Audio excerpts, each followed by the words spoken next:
I've been thinking a lot about fear lately. It's such a universal experience, isn't it? Yeah, We've all been afraid at some point. absolutely. Whether it's fear of the unknown, fear of failure, or even fear of what others think. It's part of being human, right? Exactly. And, it reminded me of a powerful passage, Joshua 1:9. Oh, yeah? Have you thought about that one recently? Refresh my memory. That's the one that says, be strong and courageous, correct? Yes. Have I not commanded you? Be strong and courageous. Do not be afraid. Do not be discouraged, for the Lord your God will be with you wherever hmm you go.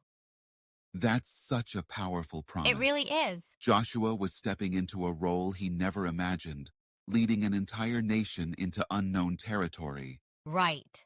Imagine the pressure of leading millions into a land full of challenges and battles. Yeah, It's overwhelming just to think about it. it's like being asked to captain a ship through a storm without a map. Exactly. And yet, God tells him not to be afraid or discouraged. Right. It's like God's giving him the ultimate pep talk. But do you think it's that easy to just, not be afraid? In Well, reality, fear can be pretty overwhelming. true, it's not easy. But I think the point is that we're not meant to rely on Ah, our I own see. strength.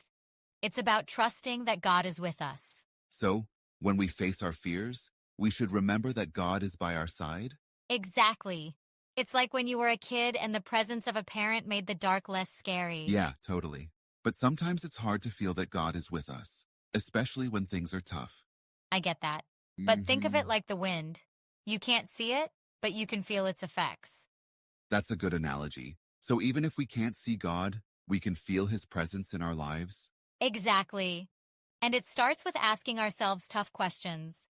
Am I letting fear control my actions? Hmm, Or am I trusting in God's strength to move forward? that's challenging. I know there have been times I've let fear hold me back, like when I almost didn't apply for that job because I was afraid of rejection. Right. But you took the leap anyway. Yeah, And look how much you've grown because of it. true. Maybe trusting in God's plan made all the difference. Exactly. Inviting Jesus into our lives more fully helps us experience his strength and courage daily. Yeah, so how do we do that practically?